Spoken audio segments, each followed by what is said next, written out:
At muli nga nating pinasyalan ang isa sa mga nakikilalang kainan ngayon dito sa Calamba dahil ito sa mga masasarap nilang menu at napakamurang presyo pa ng kanilang mga tinda dito. Sinimulan ito at pinakilala ng isang napakasipag na fresh graduate na nagbukas ng kanyang sariling negosyo. At ilan lang sa mga nakilalang menu niya dito ay ang kanilang napakasarap na chowpan. Tapos samahan mo pa yan ng kanilang mga combo meals kagaya ng kanilang chowpan rice with 3 big siomai for only 75 pesos lang. Meron silang iba't ibang flavor nito katulad ng beef, pork at saka chicken.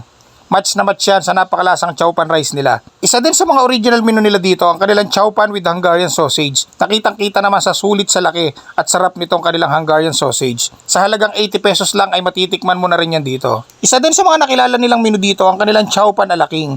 Ito yung kanilang chowpan rice, merong kasamang alaking sauce. Unlimited na rin yung alaking sauce nila dito na may kasamang malaking chicken fillet na coated ng napakasarap na breading. At take note, matitikman mo yan dito for only 90 pesos lang, naka-only alaking gravy sauce ka na. At ilan sa mga additional menu nila na bagong launch ngayong araw na to ay ang kanilang chicken fillet with chowpan rice. Para sa mga customer ito na mga ayaw na may kasamang alaking sauce ang order nila. At matitikman mo yan for only 90 pesos din. Isa pa sa mga bagong menu nila dito ay ang kanilang pork tonkatsu with unlimited lechon sauce. For only 90 pesos lang din yan. At isa pa sa mga bagong launch nila dito na menu ay ang kanilang version ng chicken inasal with chowpan rice. Panalo din yung inasal nila dito at lasang-lasa mo yung sarap ng pagkakamarinate sa kanya.